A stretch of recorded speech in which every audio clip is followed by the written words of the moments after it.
célébrons en différé la 17e journée internationale de la lutte tolérance zéro MGF et la 20e journée nationale de la lutte contre la pratique de l'excision.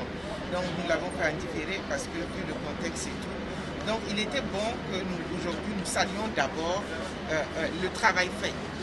Et 20 ans de lutte, 30 ans de lutte, c'est là donc le 20e anniversaire, la 17e célébration, à eux deux constituent 20 ans de lutte contre la pratique de l'excision. Donc il y a des acquis. Donc aujourd'hui, nous voyons cette pratique en nette baisse, mais cela ne suffit pas.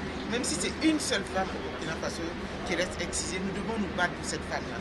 Donc nous devons aujourd'hui revoir notre stratégie. Et la révision de cette stratégie se veut aussi passation du flambeau à la nouvelle génération. Donc aujourd'hui, la stratégie, c'est de regarder ce que nous avons fait, les acquis, les insuffisances, afin de passer le relais à la jeune génération qui aujourd'hui, c'est eux qui ont le choix de faire ou non exciser leurs enfants. Donc cette stratégie, c'est de mettre l'accent sur la jeunesse et que cette jeunesse consciente se rende compte que cette pratique est une pratique néfaste pour les jeunes filles et pour les femmes. Aujourd'hui, nous passons par d'abord la sensibilisation.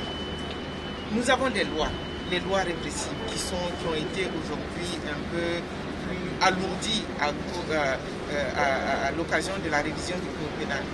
Mais les lois sont là, mais les gens continuent. Donc la plus grande participation, c'est de sensibiliser, toucher du doigt la réalité de cette pratique dans notre pays. Donc les stratégies que nous allons mettre en place, on ne refait pas la roue, on l'améliore. C'est les mêmes stratégies qui seront là, mais avec maintenant un ciblage plus accru, une cible de jeunes qui aujourd'hui doivent prendre le relais et de dire stop, il ne faut plus que nous pratiquions ce phénomène qui est un phénomène avilissant et qui handicape les filles et les femmes. Donc nous avons un net progrès. Et c'est cela d'ailleurs qui a prévalu au Burkina Faso d'être leader mondial de la lutte contre les prévalences, contre la pratique de l'excision au Burkina Faso. Mais nous ne devons pas baisser les bras parce que cette pratique a changé, elle est transfrontalière. On voit aujourd'hui les gens quitter nos frontières puisque à l'intérieur de nos pays, il y a aujourd'hui des lois qui répriment. Aujourd'hui, les gens font de la prison pour ça. Aujourd'hui, les gens payent des amendes pour ça. Et ils vont traverser les frontières, les exciseurs vont dans l'autre pays.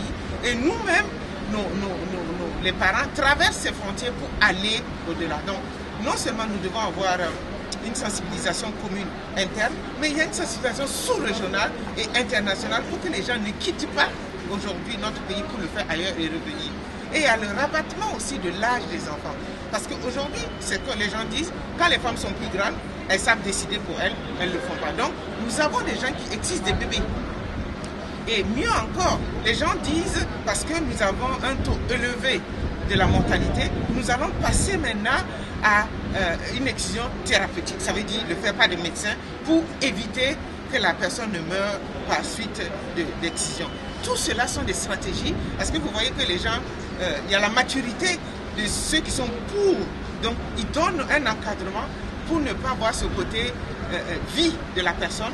Mais il y a au-delà de la vie humaine comme ça, de vivre parce qu'on respire, on mange, il y a la vie sociale et économique. Nous voyons comment cela handicape les femmes et les jeunes filles au Burkina Faso.